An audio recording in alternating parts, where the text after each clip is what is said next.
Photo എടുക്കാൻ പിന്നെ ഒരാൾ പിടിക്കാൻ മതി. കീഴ്പെട്ട് പോയാലേ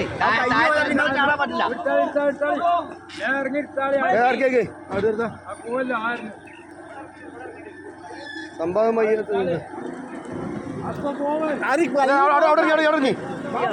അതൊരു കുട്ടികളെ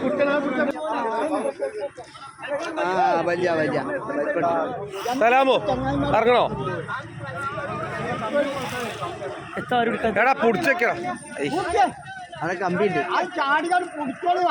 എടുത്തേക്കേ അവിടുന്ന് കിട്ടുള്ളൂ. കൊണ്ടോട്ടി കീശ്ശേരി കുഴിയംപറമ്പ് കമ്മുക്കപ്പറമ്പിൽ തോട്ടിലൂടെ ഒഴുകി വന്ന നിലയിൽ മൃതദേഹം കണ്ടെത്തി. തോട്ടിൽ അലക്കാനെത്തിയ ഒരു സ്ത്രീ വിളിച്ചു പറഞ്ഞതനുസരിച്ച് ഓടിക്കൂടിയ നാട്ടുകാരാണ് മൃതദേഹം കരക്കെത്തിച്ചത്. കീശ്ശേരി സ്വദേശി ചെമ്പൻ കുഞ്ഞാലി എന്നിവരുടെ മകൻ മുജീബ് റഹ്മാനാണ് മരണപ്പെട്ടതെന്ന് തിരിച്ചറിഞ്ഞു. മൃതദേഹം മഞ്ചേരി മെഡിക്കൽ കോളേജിലേക്ക് മാറ്റി. അപകട കാരണം വ്യക്തമായിട്ടില്ല. ന്യൂസ് 10 എടവണ്ണപ്പാറ. വാർത്തകൾ നേരത്തെ അറിയാൻ ഫേസ്ബുക്ക് പേജ് ലൈക്ക് ചെയ്യൂ, ചാനൽ സബ്സ്ക്രൈബ് ചെയ്യൂ.